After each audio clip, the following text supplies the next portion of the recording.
Welcome to the Everyone's a Critic movie review podcast. I'm your co-host, Bob Zarrell. With me, as always, is professional film critic Sean Patrick. Visit us at ihatecritics.net, Everyone's a Critic podcast.com, Facebook, Twitter, Instagram. Our handle is CriticsPod. Like us there. We're on Apple Podcasts, Google Podcasts, Spotify, Alexa, Stitcher, all your podcatchers. Subscribe to the show, rate and review the show. It does matter on the weird algorithms that are out there. And then we're also on YouTube if you want to subscribe there, if you want to look at a picture and listen to us. I haven't gone back and looked at our sex episode yet. I've gone back a couple times. It's still the most. Well, yeah, it's going to stay the most until like a new one comes.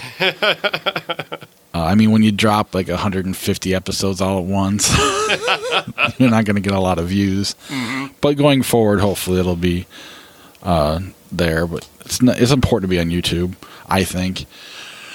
What am I forgetting? Patreon, ihatecritics.net/Patreon is the best way to help support the podcast. We're going to change out the perks next year to kind of make it more interactive, or at least potentially more interactive for certain tiers. Mm-hmm. But that does help the podcast out. It's not cheap to run a podcast, especially a movie podcast when you got to run to the theater all the time. So any help is greatly appreciated. And then our merch tab on ihatecritics.net. Hopefully next year we'll be getting that updated too. I'm working with Cousin Jeff on that. So hopefully I have something, I don't know, in the early part of next year, maybe mid to early, I don't know, March, April. However long it takes him, I'm not going to rush him. Where his inspiration's at, it's where it's going to come. So I don't know, whatever. But yeah, so let's jump into the episode trailers. Let's start with Antlers. Scott Cooper, Out of the Furnace director, directing a horror film, right? It's a pretty great looking horror film. This looks amazing, in fact. What a great trailer. This really sets you up for something really unexpected. And Kerry Russell especially is so amazing. What a good choice to have here. But I was really surprised because I was very dubious when I heard the title, and then I was kind of even more dubious when I heard the premise. But then I watched the trailer and wow, that's cool. Well, even Kerry Russell, as much as I love her as an actress, she's still that almost kind of like hiring a Walking Dead or Game of Thrones actor. She's a TV person first, or has been, and so. I don't know, she's almost so recognizable that that was part of the dubious for me as well. But yeah, soon. And then Guillermo del Toro being the producer, not always the best thing in the world. True that. But yeah, Scott Cooper does definitely, the trailer is phenomenal. So I'm super excited about it. Everything Kerry Russell looks amazing in it. Everything looks, looks like Groot's the killer. I don't really know what's going on, but I'm game. I want to find out, and I can't wait to see it. For a director who's become known for such either the heartfelt crazy heart, or something as raw and real as Into the Furnace. This is a big swing. Yeah, but he kind of just always lands in this nice little niche. Never like the best of the year, but always in that. 10 to 20 range, maybe the upper, the back part of the top 10. But still, those are great movies, and I can't wait to see what he does. Promising Young Women. Yes, Carey Mulligan in a very very unique premise. She plays a woman who likes to get picked up in bars and then pretending to be very, very, very drunk, taken home by supposed nice guys, and then she does something to them.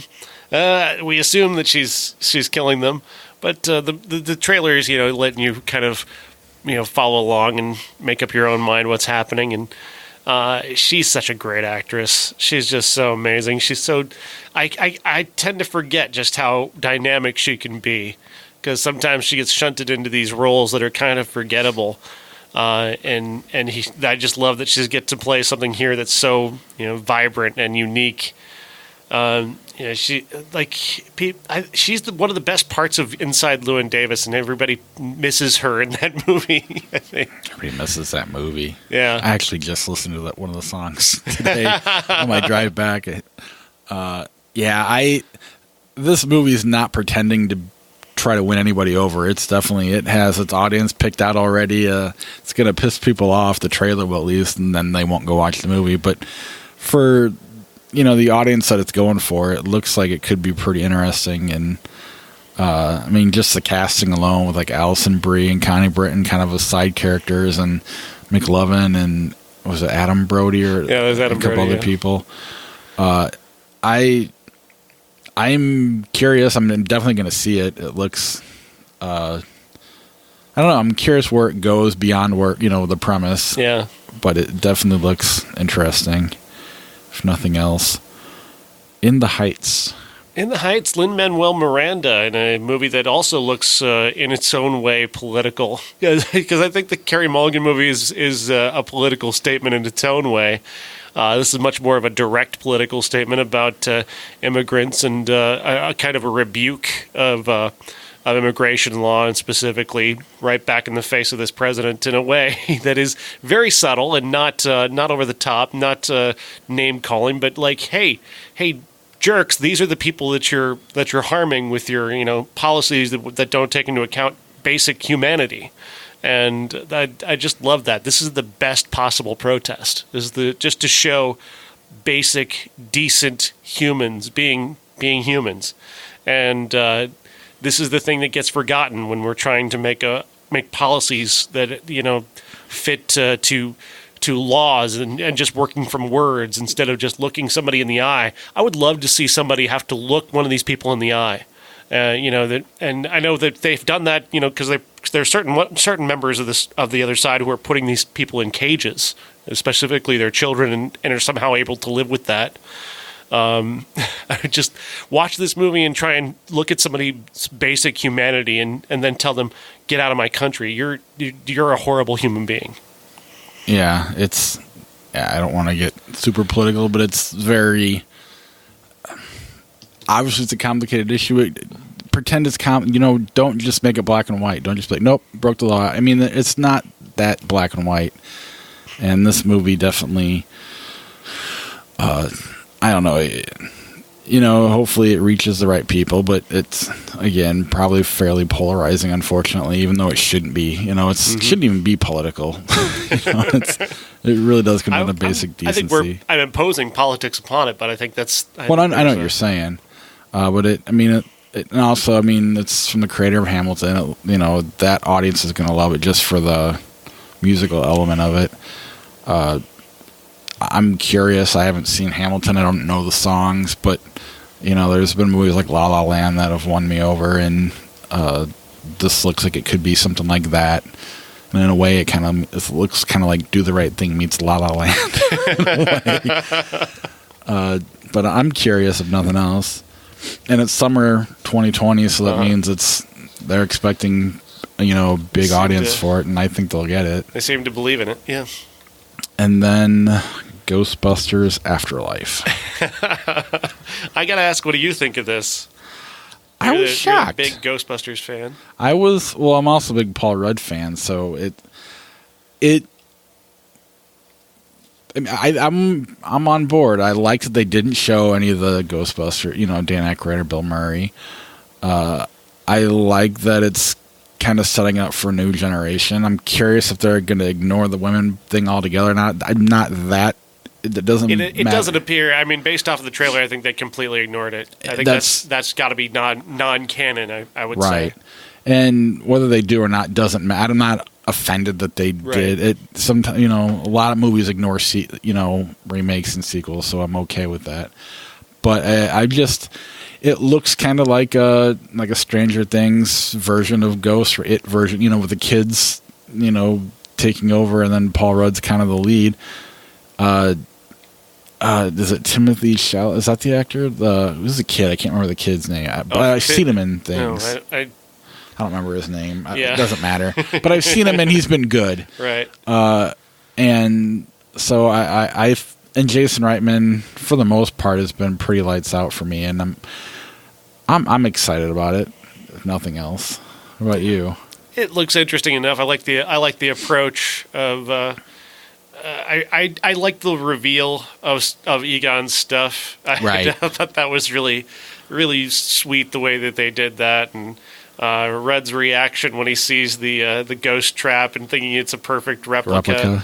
And the exposition that they put in the trailer was really smart and necessary. Nobody's seen a ghost in 30 years, and people telling her about the Ghostbusters and telling kids about the Ghostbusters and how generational that was, which is kind of interesting because that's the way the parents are telling kids about Ghostbusters in a way.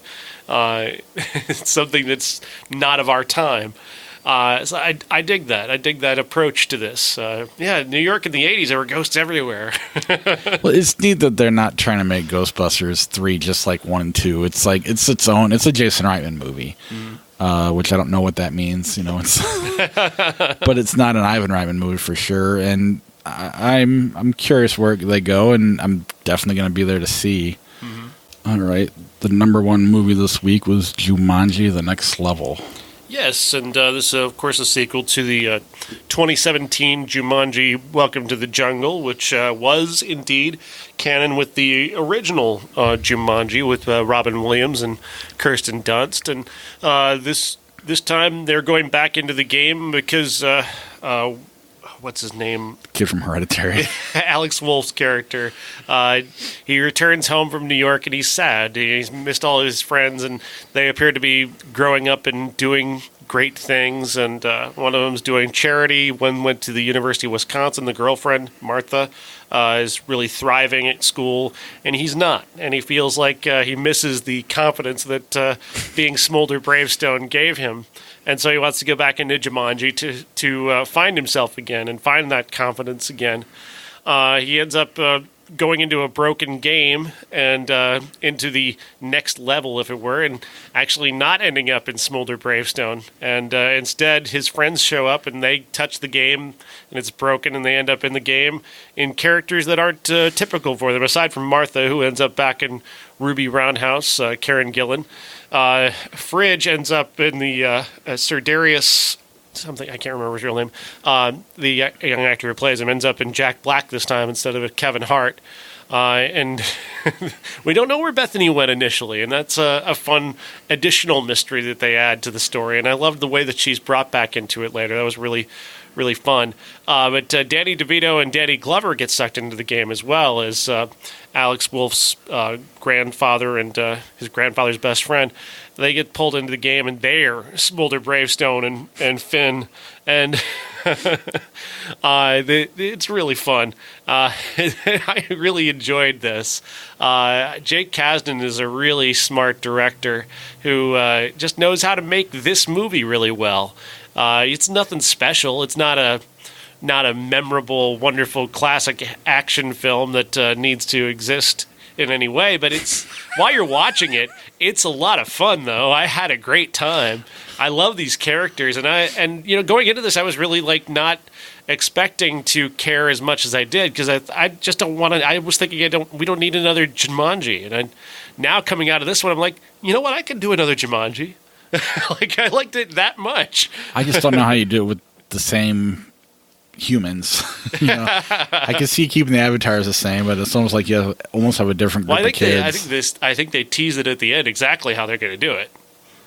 I was that sometimes with the credits because I didn't stay. I know it wasn't after. All I remember at the very end, they were like, "We're not going in ever again." But I wasn't really paying attention. I mean, I guess one does. But yeah, I mean, I initially was a little nervous about the trailer. I thought Kevin Hart and The Rock being Danny Glover and Danny DeVito was not going to work. Mm-hmm. But it does. It does. The Rock is so much fun pretending to be Danny DeVito. I thought he was the worst part of it. I still liked it. I loved Kevin Hart's Danny Glover, though. Because he's a zoologist, and anytime an animal comes on screen, he would just randomly, slowly bring out facts as they die because he's not saying them fast enough. And I don't know. The chemistry between all. I actually thought Jack Black was kind of the best. Yeah. Because he plays the most characters, I think. He does, yeah. Yeah. And he nails them all in a weird way. And he's also, I don't know. I've also been listening to a lot of Tenacious D the last couple weeks. But I mean, the whole cast has great chemistry. The four of them together are just fun. You're right; Yeah. It doesn't need to exist, but it's. My kids loved it. I don't know. It is what it is. I could see them doing more. I don't know. I'll go see it until it's bad. Yeah, I enjoyed this, and I didn't expect to, and it is entirely inconsequential. It doesn't raise the bar or anything No. like that. It's not as good as the first one, but the characters are good enough. The kids, the real life characters, and then the avatars, the chemistry between all of them are good enough that it just works, and Yeah. you'll watch them do bad things probably. Maybe once. Seeing Alex Wolff sad, though, I can't help but see just how haunted he is, and then I think of Hereditary does affect this movie. Especially early on in that movie. It's just you keep waiting for him to slam his face on the desk or something like that. Slamming his head on the Jumanji game. Right. And this is silly how they even get. Basically, he's sad because he's not the Rock anymore. Yeah, That's really pretty what much. it comes down That's to. that's the driver of the plot, yes. But Danny Glover and Danny DeVito really do add something to it and make it. And I like there's the overarching story of the two of them trying to repair their friendship. I thought that was a solid, well told story. Just as his Alex Wolff's character's insecurity about his relationship with Martha, because she's in Wisconsin and he's in New York, and they're having a long distance relationship, and he's feeling very insecure about that because she's thriving so much. I thought they handled that really well. And my daughter's a cheerleader right now on top of a gymnast, so the scene where they all put their hands in the middle to go to the final level, and they start doing the "Be Aggressive" chant. Bethany does. The rest of them just kind of look at her. Yeah. My daughter started because it's one of their cheers, so Right. she slouches down in her chair, kind of embarrassed. My son decided to get up and sit in the chair in front of us because we were in the front row, and those little handicapped chairs. He went and sat in one of those, and as soon as it started doing it, he kind of stood up on his chair and turned back and stared at it. Started laughing really loud. But it was an all around fun movie, and take your kids; it's a good time. Yeah, Madison Eisenman, a wonderful young actress who played Bethany. I love Bethany. When Bethany gets into the game, I just thought that was wonderful choices.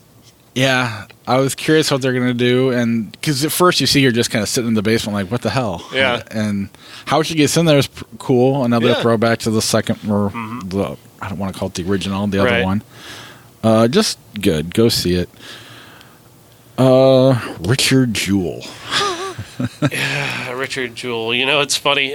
Somebody I follow on Twitter who I like a lot had an interesting thing to say about Richard Jewell. He said Richard Jewell is peak 2019. Here you have an elderly white man spending corporate money to rehab the image of a supremely mediocre white man at the expense of the reputation of a genuinely accomplished woman.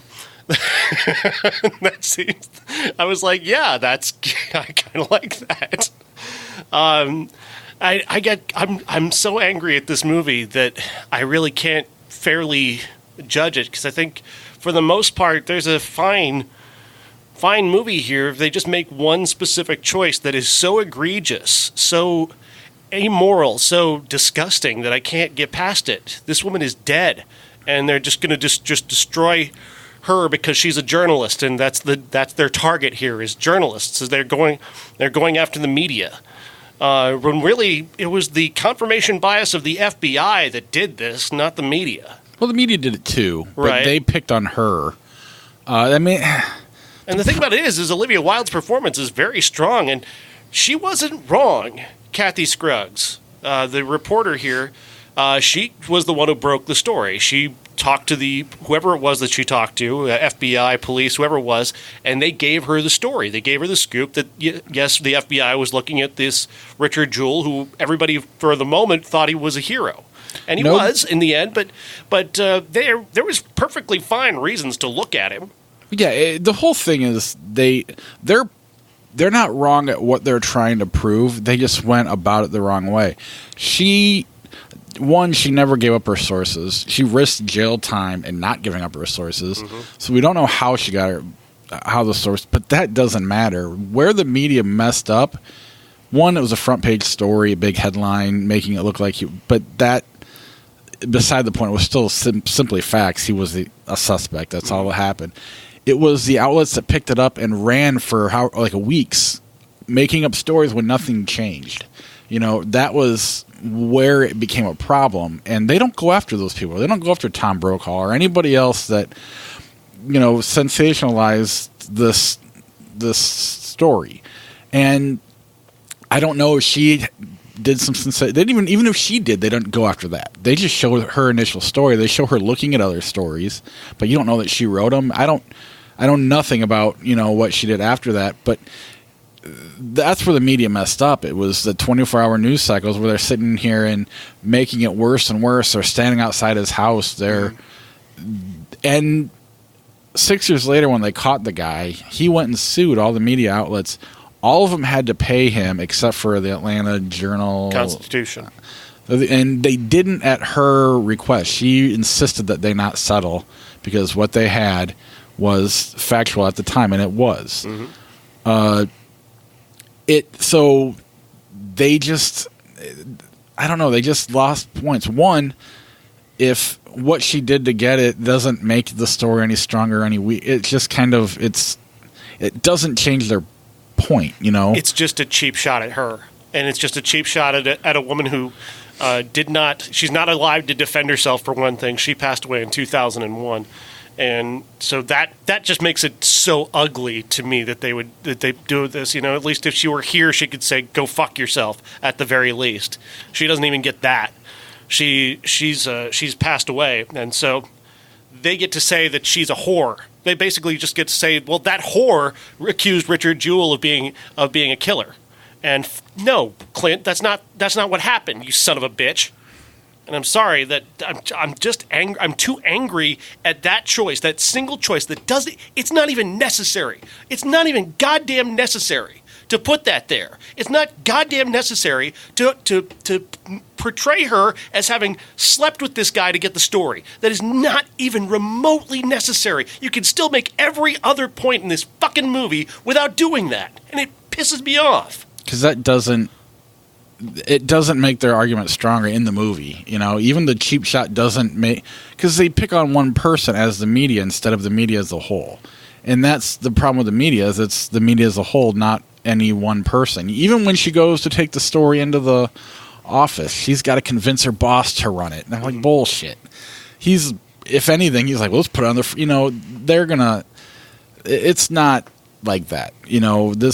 Any chance to sensationalize something. It should also be pointed out she had two sources for that, right, by the way, because that's required of a journalist to get two sources.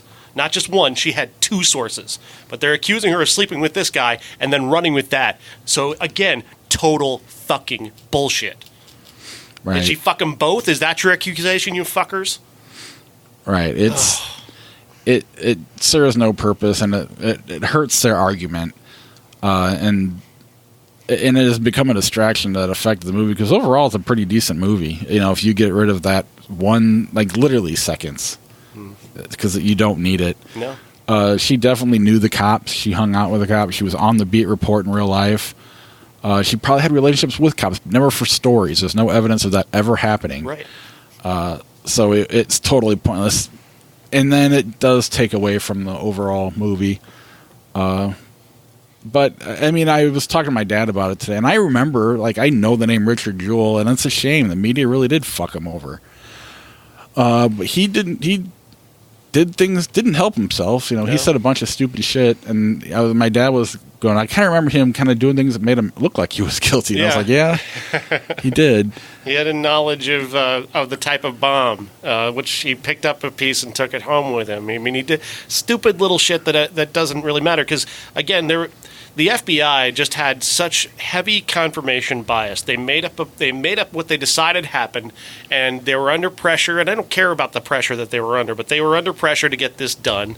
Louis Freeh, I think it was the FBI director at the time, was putting pressure on the guys on the ground to get this done now. We need to protect the Olympics and America and our image.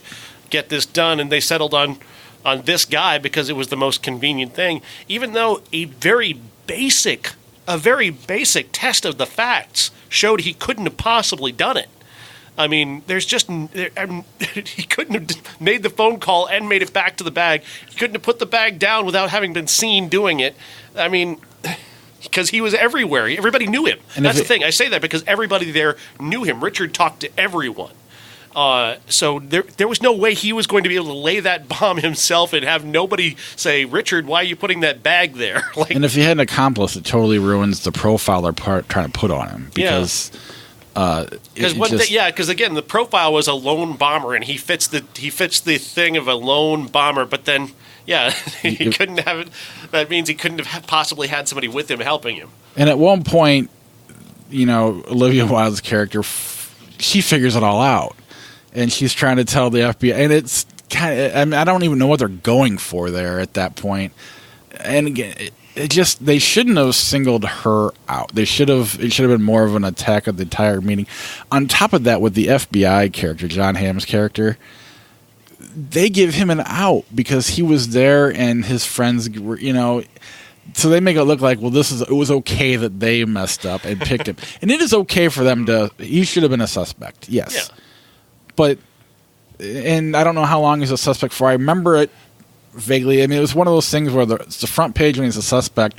When they finally let him go, it's, like page 7. It's not a headline anymore. I didn't know.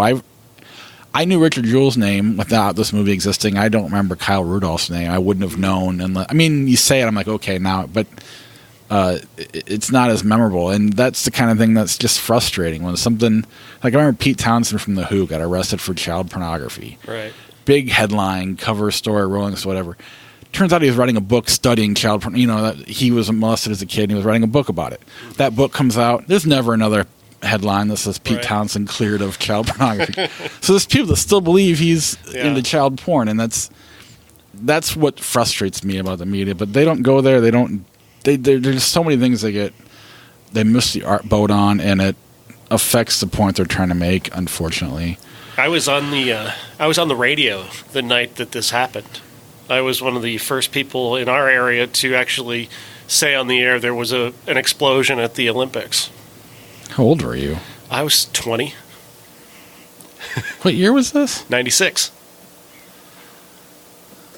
So I'd have been like 16. Yeah. I mean, I wasn't on a news station at the time. I was on Mix 96. But, I mean, I had a habit of this happening to me. I was also on the air the night that Princess Di was killed. Like, this shit just kept happening. I was getting ready to watch Saturday Night Live the night Princess Diana was killed. I was all excited the Spice Girls were on.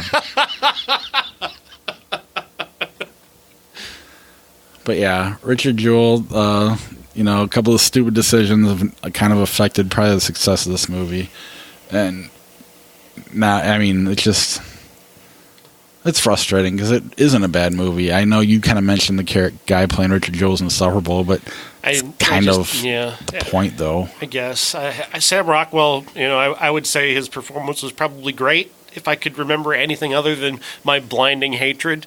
I think Olivia Wilde was incredible at capturing this woman. I mean, based off of everything I've read about her, she did a great job of capturing her. And then Clint does this to her, and she said that she wasn't aware that she was under the impression that her and the John Hamm character had a previous relationship, and that was going to be established, and that would make at least kind of justify the decisions that get made in that moment.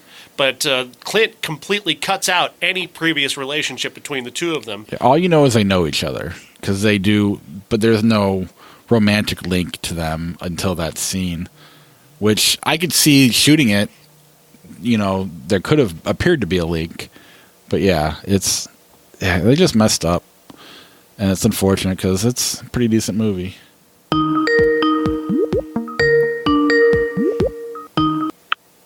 Hey there. What's up, man? Oh, just buying movies on Vudu that are like 99 cents. That's all I'm doing today. You need to buy The Uncanny. We're going to be talking about that.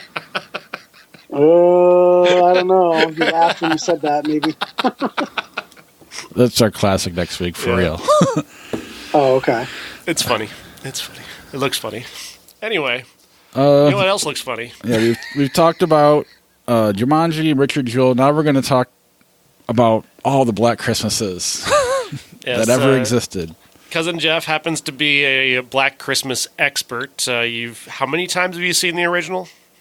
I literally don't know. I remember the first time I saw it when I was a kid, when it was called Silent Night, Stranger in the House. Sorry. It's also known as Silent Night, Evil Night, which I've never seen it really anywhere except a poster that I own. But it was always on. It was on HBO. I watched it on Thanksgiving when I was probably 8 years old, and it came out in 1974. It was one of those movies that it was a real cult classic for a while, and now it's super mainstream horror classic. It's finally kind of taken its place in the top of the slasher films. And that's where the problem of them remaking it comes in. Yeah. They first remade the original, it, 2009 was it? 2006. 2006. Yeah. Well, the original movie, and I'm going to kind of spoil a few things for people because they kind of have to talk about the sequels, but you really should see it no matter what. If you like horror movies at all, if you like slasher movies, anything like that, if you want to know kind of where Halloween comes from, you should see Black Christmas, the original. Pretend it's a prequel. You kind of can. Can't you? Well, what's that? You can kind of pretend it's a prequel. Isn't that kind of even the rumor that Carpenter was kind of, in his own way, sequelizing it? Yeah, the story goes that he met Bob Clark and he said how much he loved Black Christmas, and Bob Clark, he said, would you ever do a sequel? And Bob Clark said, well, the killer gets away and they all go back to the sorority house, and the next Halloween he comes back, and then I would have called it Halloween, and that's apparently where John Carpenter stole the idea for Halloween from. Allegedly. I think that it if you've ever seen the first 15 minutes of I can't even think of the name of the movie now, and with Carol Kane, and she's the babysitter, and When a Stranger Calls. Thank you. Did I tell you I was doped up on cold medicine today? But everybody knows that, have you checked the children, and have you checked the children? The calls are coming from inside the house. Totally ripped off Black Christmas. Well, it's interesting. I think because Black Christmas came out in '74, it influenced a number of movies where you basically have this childhood trauma takes place. Child traumatized grows up to be killer. Killer becomes normal, but is a killer secretly. Like, that is a premise for 1,000 movies now.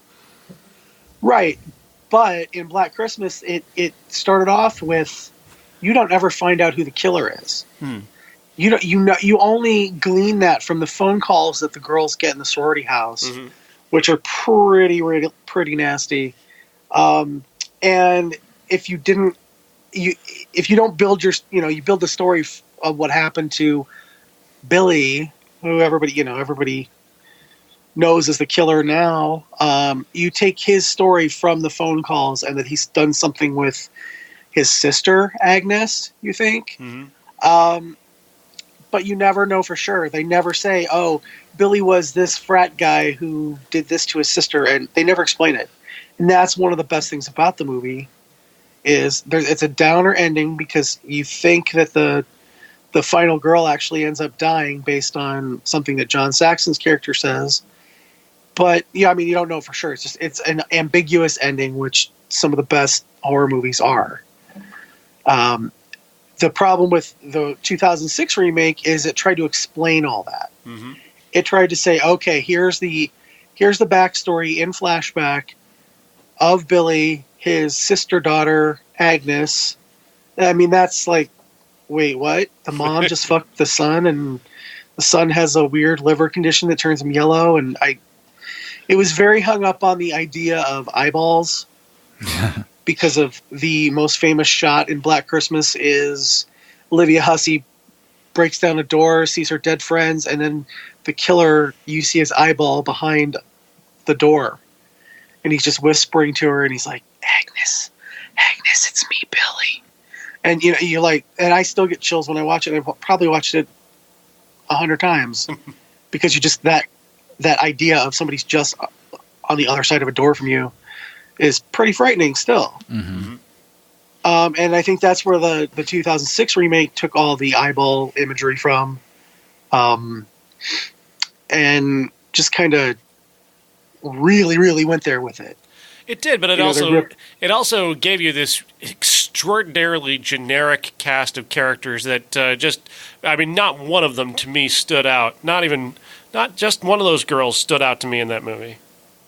Yeah, the characters in the original are all very well drawn. You know enough about them to care about them, and you learn a little bit about each one of them throughout the movie. With, I guess, the exception of Andrea Martin's character, but she's just the sympathetic best friend. When you get to the remake, they all are very, very 2000s horror girls. Mm-hmm. You've got Michelle Trachtenberg from Buffy and Harriet the Spy and all that, who's just kind of bitchy, and that's her only thing. But then the next girl is just kind of bitchy, and that's her thing too. And they're all kind of just bitchy, and very what you stereotypically think of sorority girls as, with not a lot of depth. No, and the thing is, it's like you took something that was so original and just made it so incredibly generic to make it of the time. Yeah, exactly. And don't get me wrong, there are parts of that movie that I enjoy for what they are. And it's mostly just kind of an atmosphere thing, and Andrea Martin, who's also in the first remake, right? She really brings a sense of fun to it, and I like that. Once her character's gone, I'm just kind of, okay, whatever. Katie Cassidy's fine, I like her, but not enough to follow her through. And Kristen Cloak is all over the place. Although I really enjoyed her in the Final Destination movies, I think she only got this part because she was married to the director. Well, what they do too is like you said, Michelle Trachtenberg and Mary Elizabeth Winstead and Lacey Chabert. These are people you recognize, so because of that, you don't got to give them depth. That's kind of what they're going for. Right. Yeah, they're kind of playing their part that they played in whatever they were in previously in the horror genre. Yeah, and it's sad because if you'd taken a couple of them out and just concentrated on some of the other, aspects of them and kind of built it up, instead of trying to make it your typical horror movie that takes place in one night and it's just, within like a couple hours. The original, I'm going to keep going on about how great it is because it just really is. What the original did well is it took this over a couple days and built up each of the characters and was, in my opinion, far more feminist than this new one, which is really kind of the only reason it exists. Now, and I want to say that by saying that I am a card-carrying, flag-waving, fruity feminist. I don't want to say that other F word but that, it's like, I'm all for it. And I was actually really looking forward to the remake after I read some of the stuff that the writer, April Wolf, said. Mm-hmm. I was like, oh, okay, she's really invested in this. And then I saw it. And you find out she really wasn't. This is a fashion statement for the most part. Because this is such such a shoddy movie. Yeah, it has all the subtlety of a fraternity paddle to the head. It really, there's a way to tell this story and get your message across, and black ooze coming out of a statue is not really the way that you do that. So we'll get into it here. This is directed by Sophia Takal and stars Imogen Poots as Riley. Riley's undergone a trauma previously. She was attacked at a frat party. Her friends are now making her go to another frat party, which that makes a lot of sense. They'll eventually make her perform on stage, performing a sexy song that turns into a prank on the fraternity who attacked her, even though they didn't know she was going to perform that night. See, this script is an absolute mess, Jeff. The opening scene, there's a character named Lindsay who opens up the movie, and she is the first kill. And what you come to find moments after her death is that she was 2 doors away from a sorority that she could have ran to instead of running to this house where she doesn't know anybody and she ends up getting killed. Like, it's just one of the, like, that's a stupid piece of direction just to reveal that to the audience, that she could have just 2 doors down. There were people she knew and could have helped her.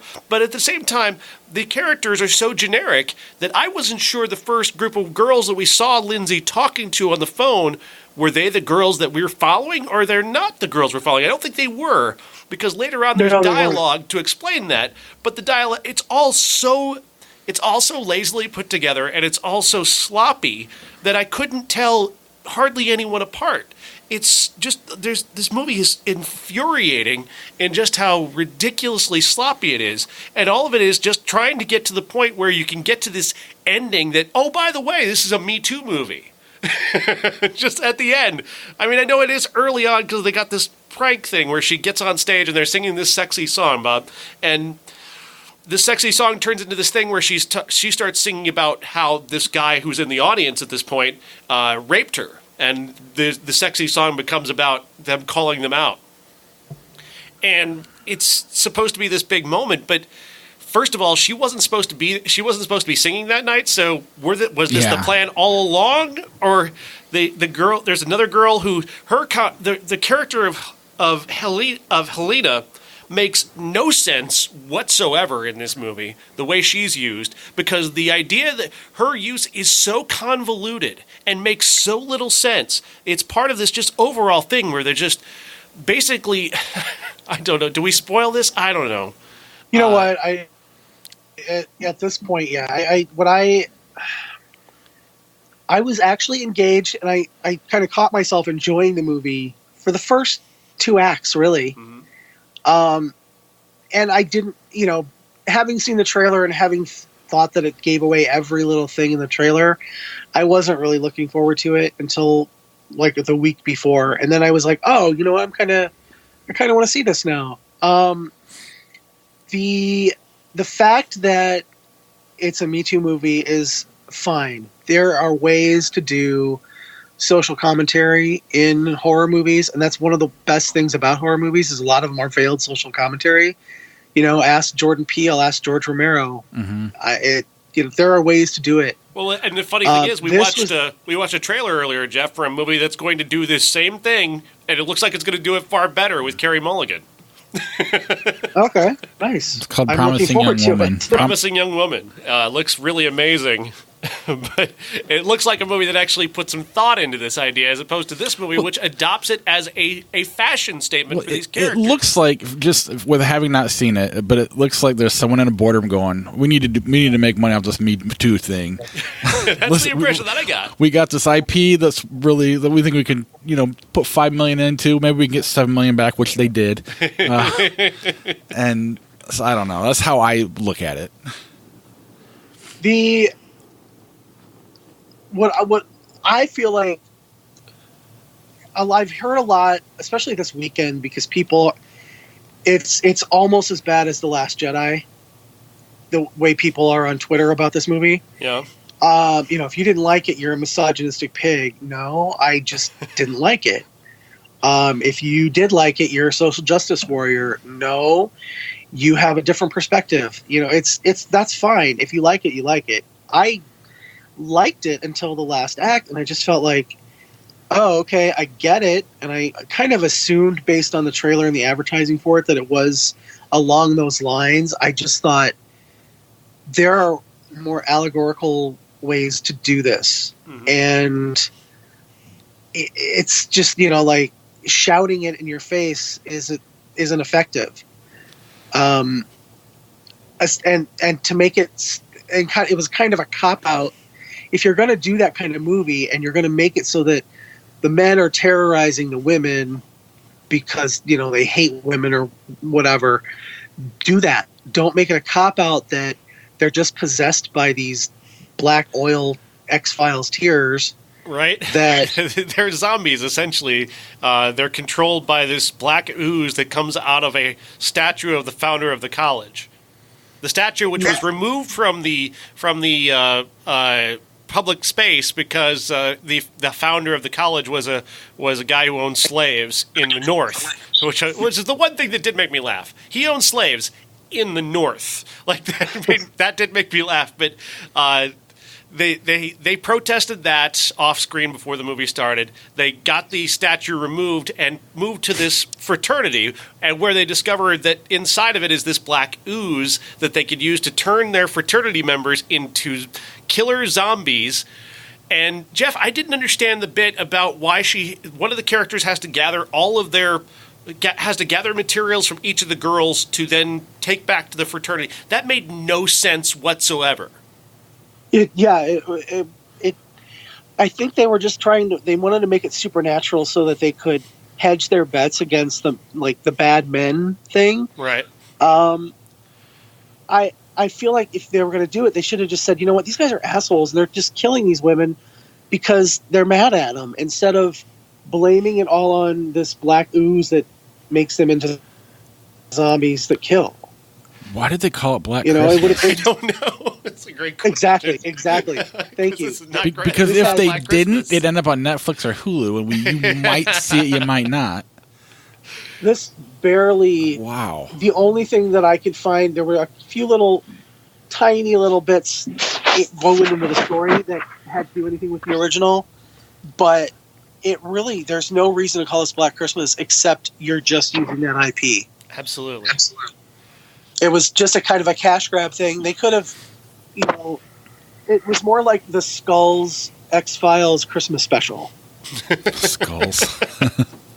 I mean, that's really, I saw the trailer and I was like, oh, this just looks like the Skulls Christmas special. And then I realized that it was because they were all being controlled by this black ooze. And I'm like, oh, okay, it's the Skulls X-Files.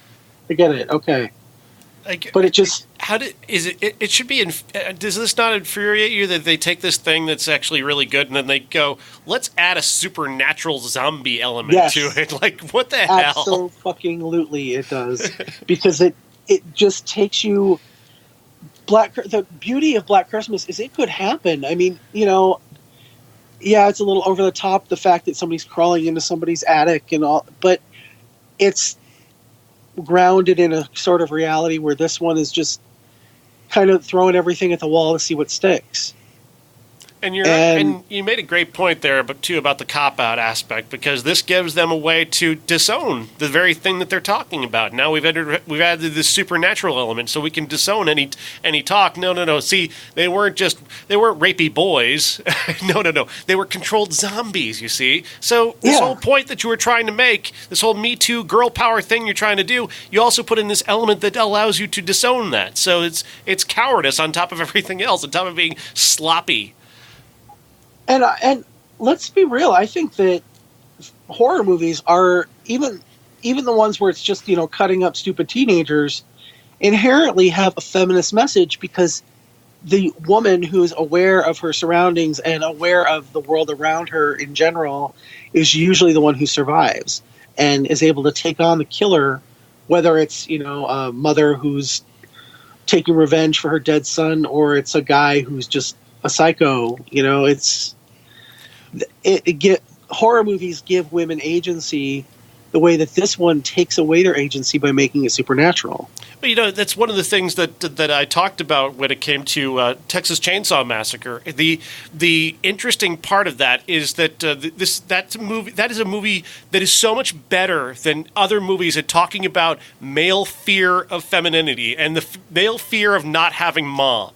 And you find that in the dinner scene in Texas Chainsaw Massacre. I think that moment is so amazing, because you're talking about these are a group of boys who suddenly they've got a woman here and they don't know what to do. But they're also, she's representative of what was absent from them, and what's driven them to this point is the absence of femininity. It's the absence of a mother in that moment. Texas Chainsaw Massacre is truly like so much more... That's just one of the many million aspects of that movie that is so ingenious. And that character that the actress is escaping me, but that character means so much more than any other female horror character ever, and she's so much better than every other female horror character ever, just because of what Tobe Hooper invests her with, without even knowing he's doing he doesn't have a clue what he's doing, but that's what makes it so much better.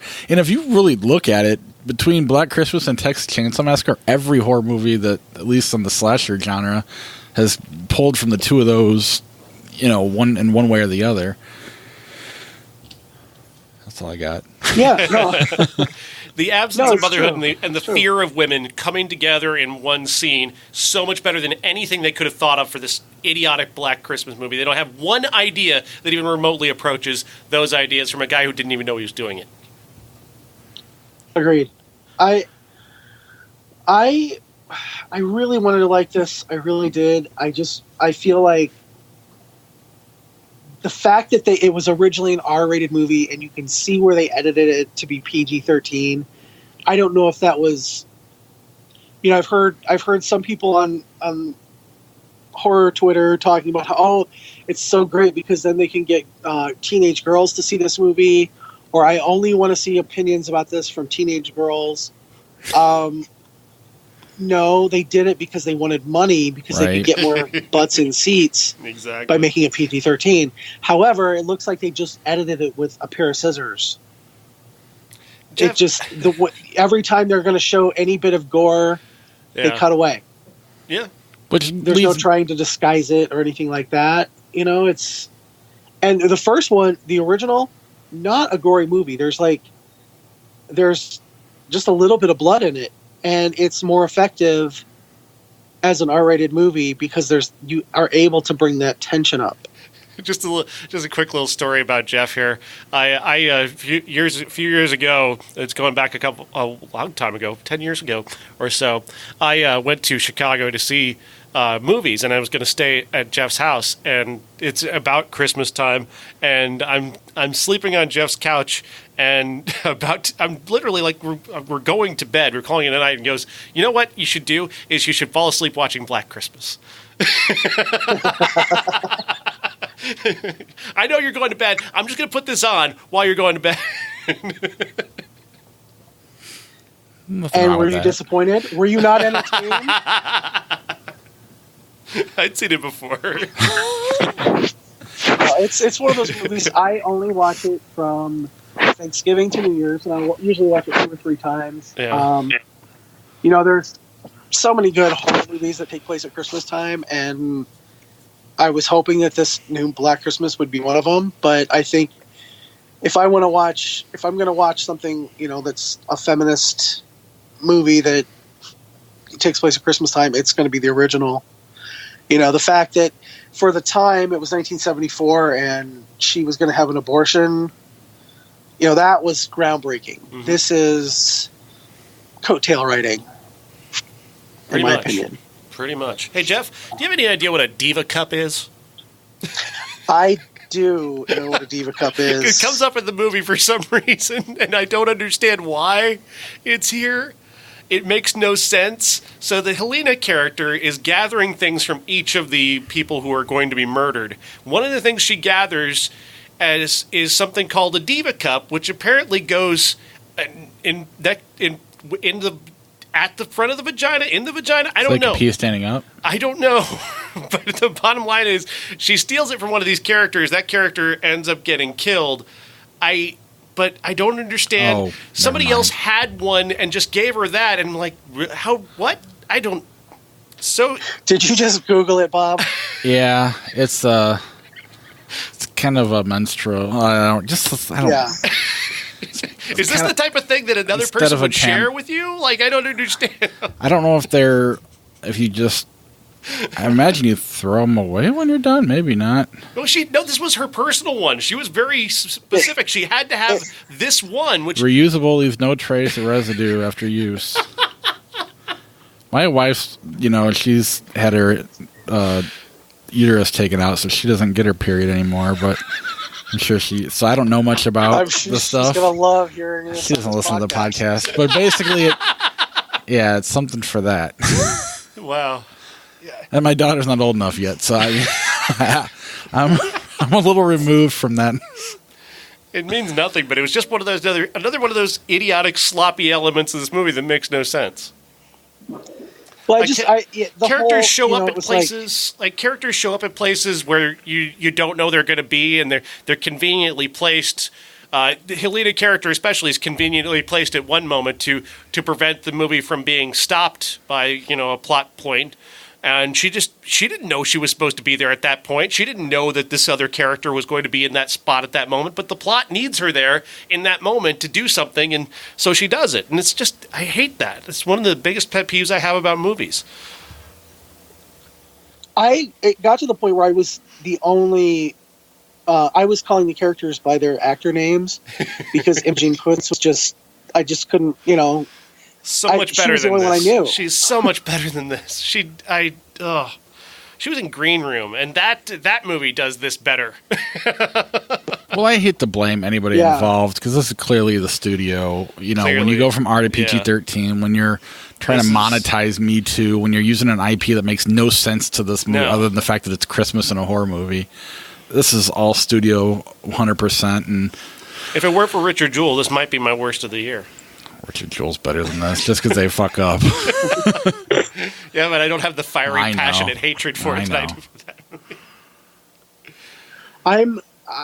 movie. This is definitely probably my worst of the year. Yeah. Just because of how much I hold up the original and how much I kind of grudgingly enjoy the 2006 remake. I will say, when I first saw it, I saw it in the theater, and I did not like it. I was gutted. It drove me nuts at this movie. And then a couple years later, somebody gave it to me for Christmas, kind of as a joke, on DVD. And I'm like, all right, it can't be this bad. And I watched it, and it has its enjoyable parts. And I know the filmmakers that made it, and I know that they revered the original. If you want to watch a horror movie that's Christmas, that takes place at Christmas but isn't Christmas themed, watch Inside. Have you ever seen that, Sean? No, it doesn't sound familiar. I can't. It's the story of a woman who is in a car accident at the beginning of the movie, and her baby. You see her baby inside her, take the brunt of the crash. Her husband is killed, and then a few months later on Christmas Eve, she's set to give birth on Christmas, and she starts being terrorized by a woman who wants her baby. Yikes! And it's a French film. It's insane. Oh, I love the French. I do love the French. Yeah, you should. I should bring it home at Christmas and let you watch it. It's that amazing. Oh my god! I think I've seen this. I'm Googling it as well. I have seen this movie. I remember that being fucked up. Like Martyrs level, or like I don't know if I'd go that far, but on the way. It's on the way there. It's right around. It's in that little pocket. Yeah. And you like Night of the Virgin? I love Night of the Virgin. That movie's so amazing. Have you seen that? Yeah, I bought it because you said it was so good on the show. It's so incredible. Well, I couldn't rent it. I had to buy it for $10, and I was like, "What the fuck did I just buy?" I want to pass this movie around like an infection. It's The Ring. No, I'll bring you a copy of Inside, and it you can actually, I think you can get it on Vudu too if you want to watch it right away. I give them Martyrs one year for Christmas. You ever get them Inside another year for Christmas? But yeah, that's I'm all about Christmas horror movies. Silent Night, Deadly Night. Always, I can't watch that more than a couple times, but it's just so cheesy. And then the second one is even cheesier with Garbage Day. So, but have you seen Cadaver Christmas? Jesus. I started to just 5 unbearable. years ago. I was house sitting, and actually I started to watch it, and then the power went out. So I don't know. I mean, I'm been waiting for the host of this stupid podcast to send me a copy, but I'll see if I can find one You got somewhere. a box one sitting around somewhere, don't you? I know I got rid of all of them. I think it's on Amazon, but I don't know. I'll have to find it. I'm sure. I used to just buy like 5 at a time and then can them out. I did watch a movie from a Quad City native the other night, though, called Mrs. Claus. Oh yeah, I remember that. Yeah, We talked about it on the I podcast. actually, Oh, did one of trailer. my first crushes when I was back on AOL 20-some years ago was the director of this movie, Troy Escamilla, and he's a huge horror fan, and the movies are shot, very low budget, and this one had Brinka Stevens in it, who was in Slumber Party Massacre and a bunch of other 80s horror movies. I feel like given a budget, he could do pretty well. It's one of those things where it's like you hear the arguments of, hey, I wish these were more normal people, like in the original Friday the 13th or whatever. But then you get the normal non-actor people doing these movies, and you're like, oh, let's go back to Katie Cassidy. Right. It wasn't as bad as I had heard it was from the reviews on IMDb, but as far as Christmas horror goes, it was Christmassy Yeah. enough. What about Santa's Sleigh?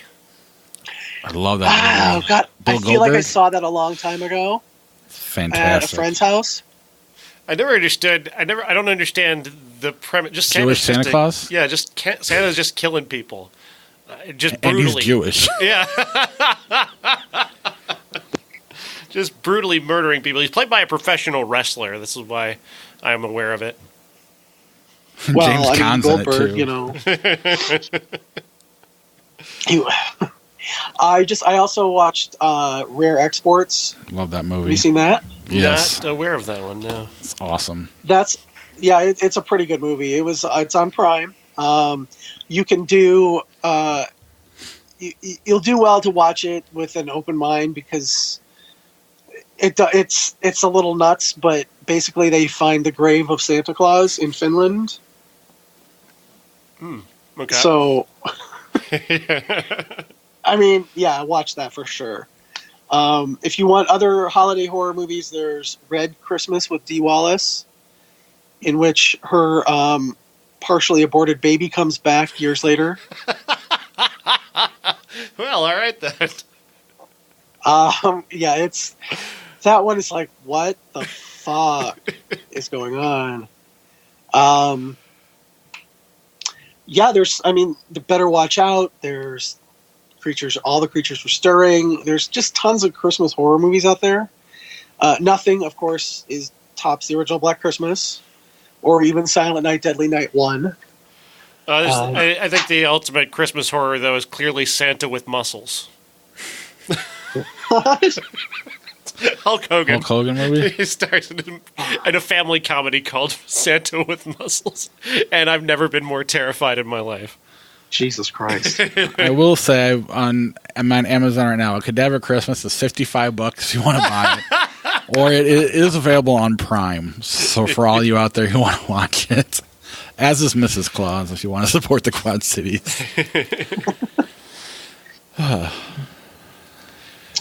Yeah, I think that's pretty much it for Black Christmas. I hope so.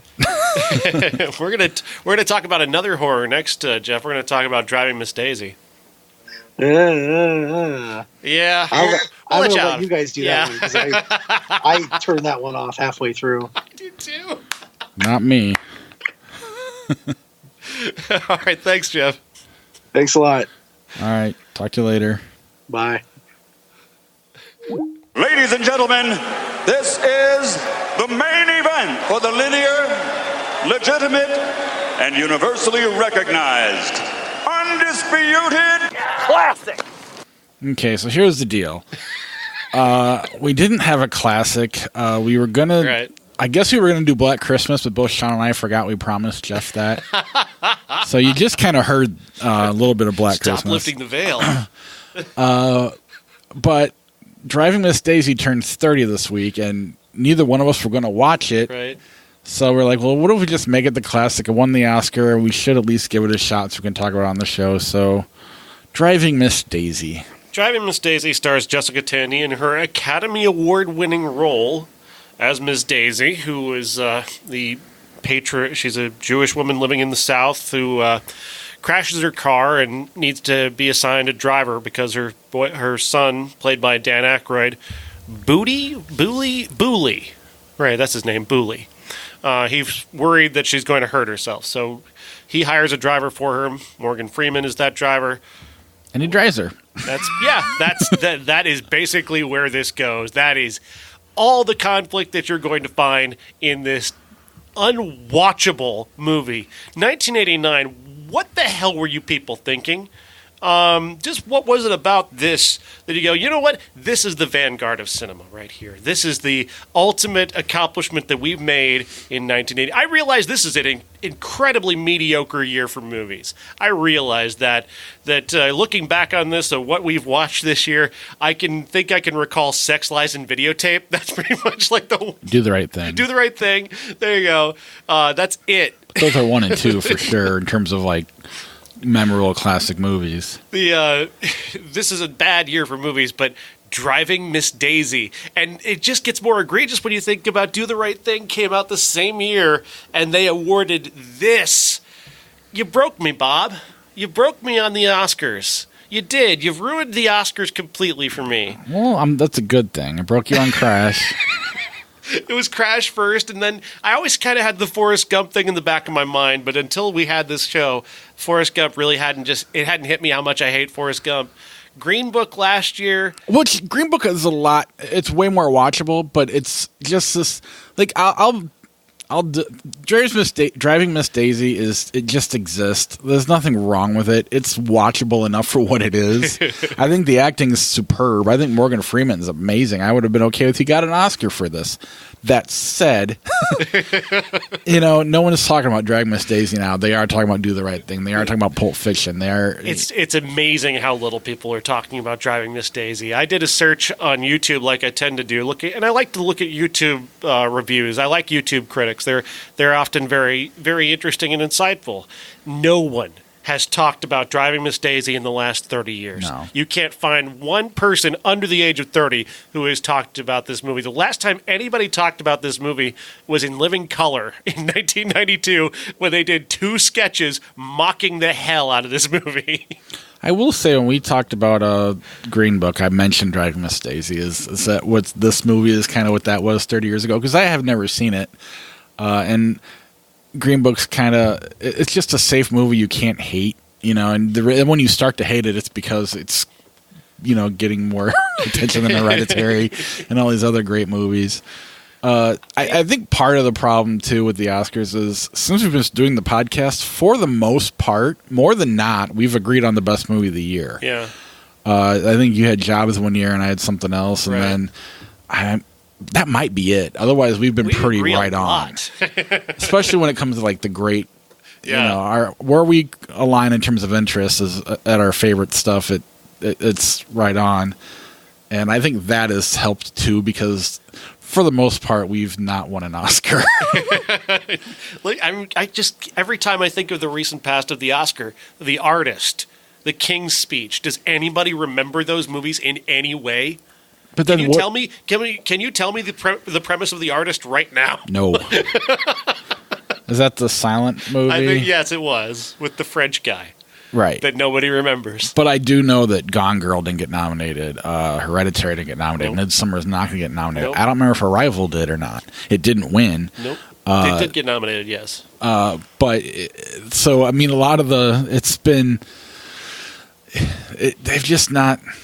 Unless you have like a Tarantino or a Coen Brothers, you might slip in there for a courtesy nomination or a Scorsese, but otherwise, you're right. I have to give you credit. You said award show were bullshit from the beginning, because I was the one who had the idea we'll go live after the Oscars. That was my idea. We'll do a live. We'll record right after the Oscars, which was fun for a while. Yeah, but then I just started getting mad.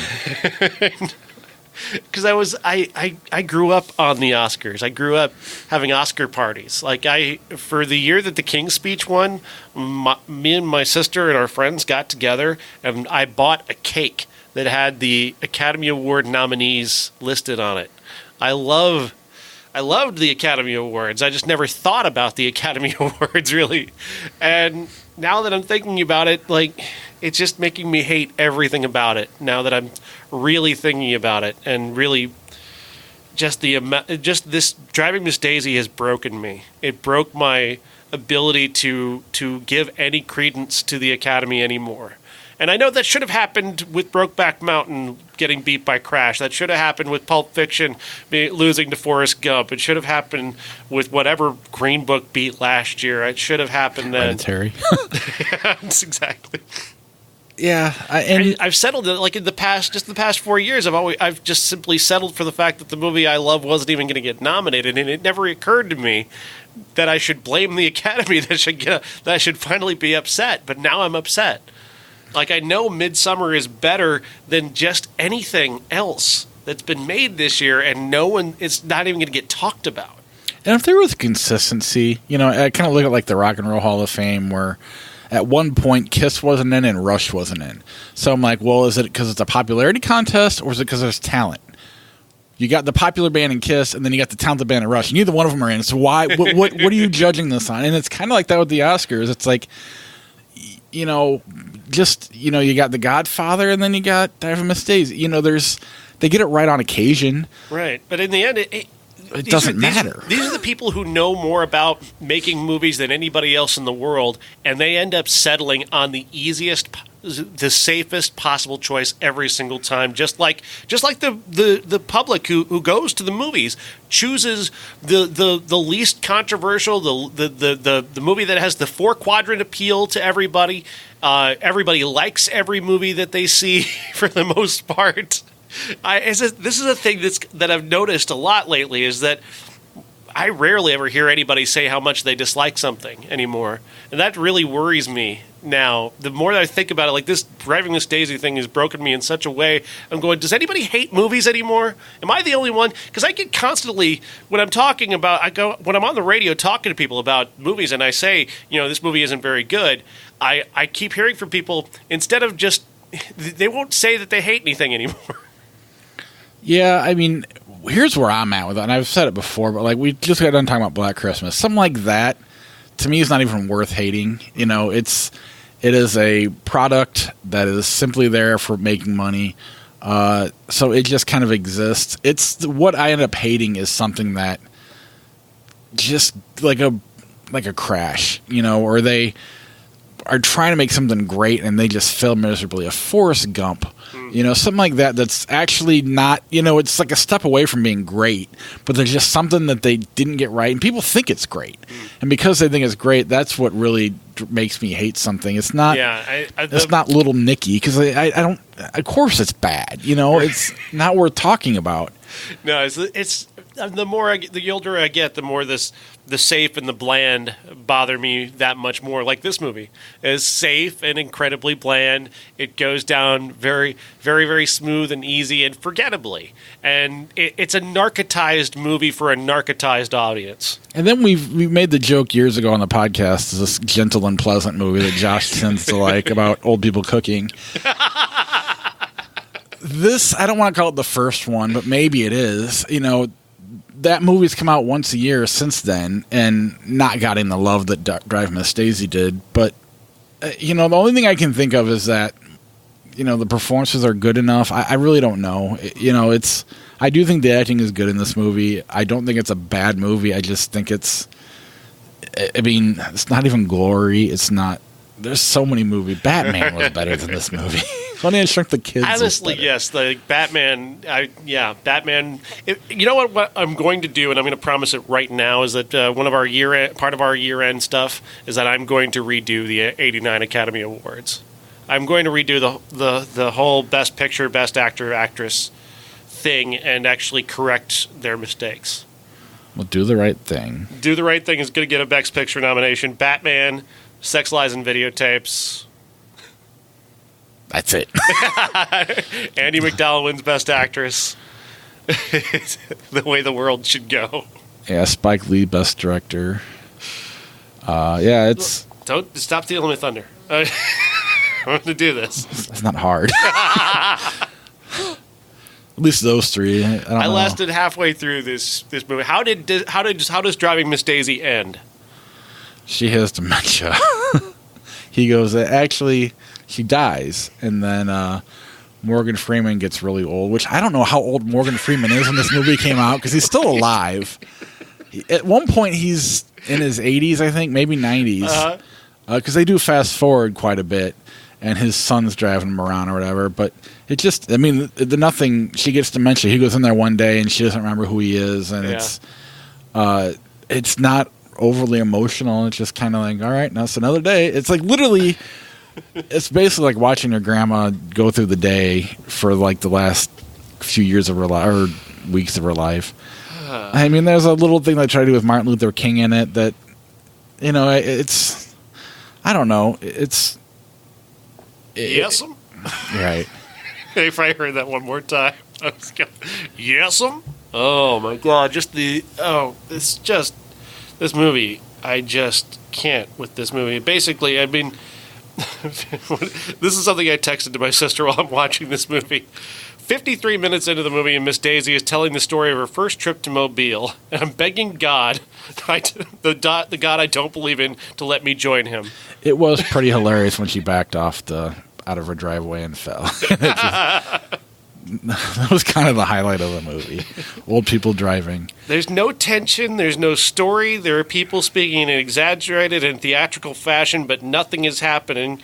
I feel my soul clawing at the back of my eyes, begging for release. Those are my things that I wrote about Driving Miss Daisy. I mean, I guess you could say there's, you know, without really going into it, you know, dealing with, you know, she's a racist, but she doesn't mean to be, kind of, you know, but they never dive into it. You know, she doesn't realize she's a racist because she's Jewish, so she can't be. Right.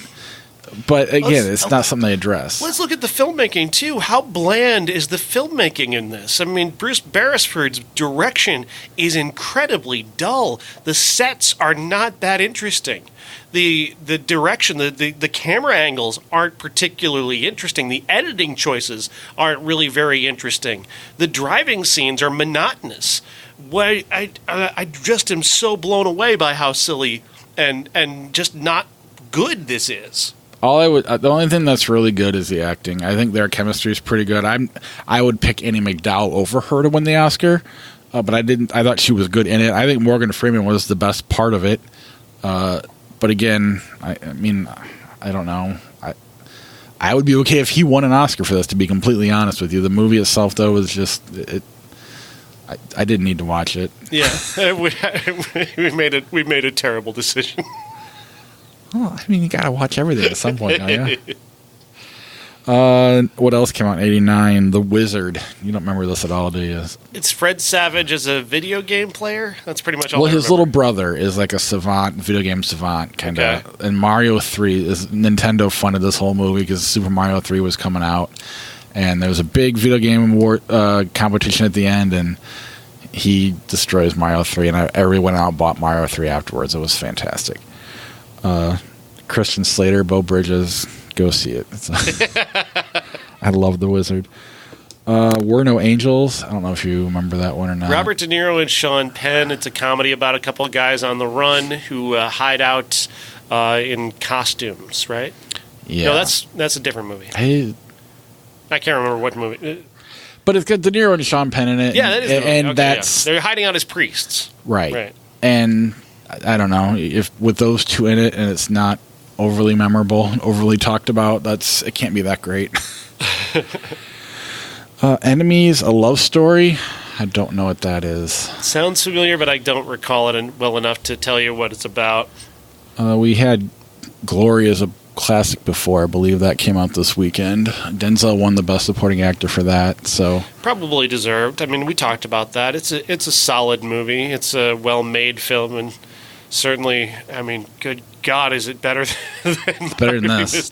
So yeah, now we got Do the Right Thing, Glory, Sex, License, Videotapes, Batman, and then Family Business. I don't remember what that is. No, I don't either. Next week, we've got Cats, and Bombshell. I think you're missing something. The classic is the new Star Wars comes out. I don't know what it's called. It's about Skywalker. Rise of Skywalker, and Josh is returning. The classic is The Uncanny. And Born on the 4th of July, another former classic, and Roger and Me turned 30. And technically Always and Tango and Cash do as well. Maybe we'll save those for the following episode because that's it for 89. Tango and Cash for Best Picture. No. That said, I mean, that movie was talked about more than Driving Miss Daisy is. That is true. Fubar has made a bigger cultural impact than anything in Driving Miss Daisy.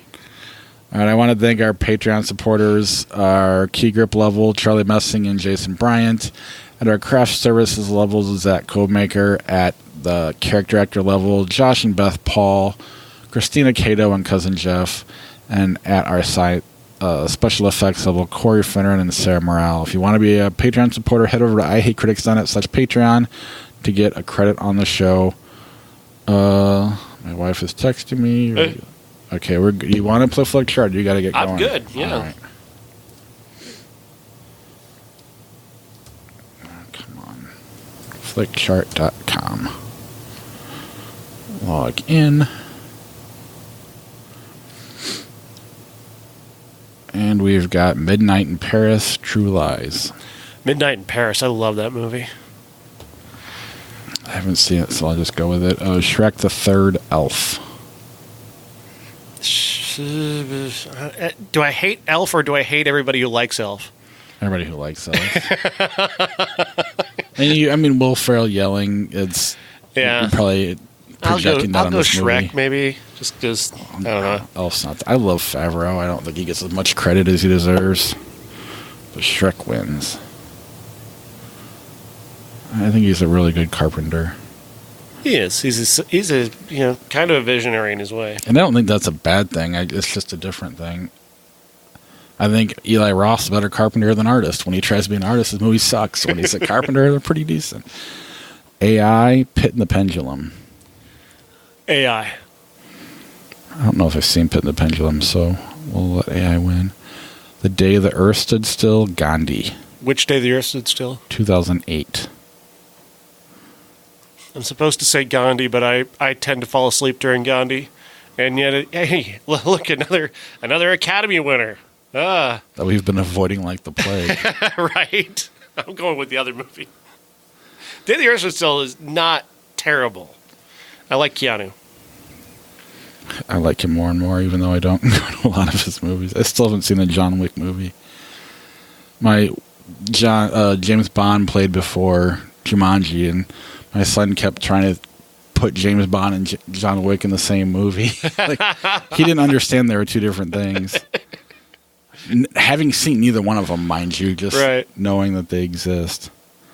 Kids are amazing. Like my 7-year-old goddaughter the other night, we were talking about Santa Claus, and somehow, out of nowhere, she invented her own Christmas parody of the song Old Town Road that is incredible. It is 5 minutes long with her own lyrics, and it's literally like she starts it off with I'm gonna take my reindeer to the Old Town Road.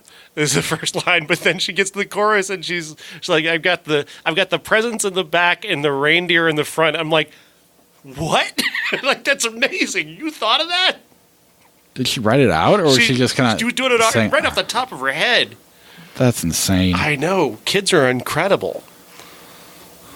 My wife posted a video on YouTube of my son singing Tribute by Tenacious D while I was playing the guitar. Almost Famous or The Hills Have Eyes remake. Almost Famous. Sure. What about Bob, the Last King of Scotland? Last King of Scotland. I find What About Bob insufferable. Thank you. That's the movie that's haunted me my entire life since it came out. Without exception, every teacher I've ever had. Have you ever seen that movie? Yes, everybody's seen that movie. Lady in the Water, National Lampoon's European Vacation. You know what? European Vacation, I guess, is the choice because Lady in the Water is not good. But I always will appreciate just how strange Lady in the Water is. Like, it's just such a big swing. Good for him. Oh, my internet is not being fun today. Luckily, we've been talking about things between other rounds. I literally pulled into town right before we started recording. Yeah. Traffic About a Boy. About a Boy. Love that movie. Sure. 2 movies I've seen one time. Scrooged, What's Eating Gilbert Grape? Scrooged. Yes. Christmas Vacation, Scarface. That's just cruel. It's a good way to end the show, too. But you got to pick.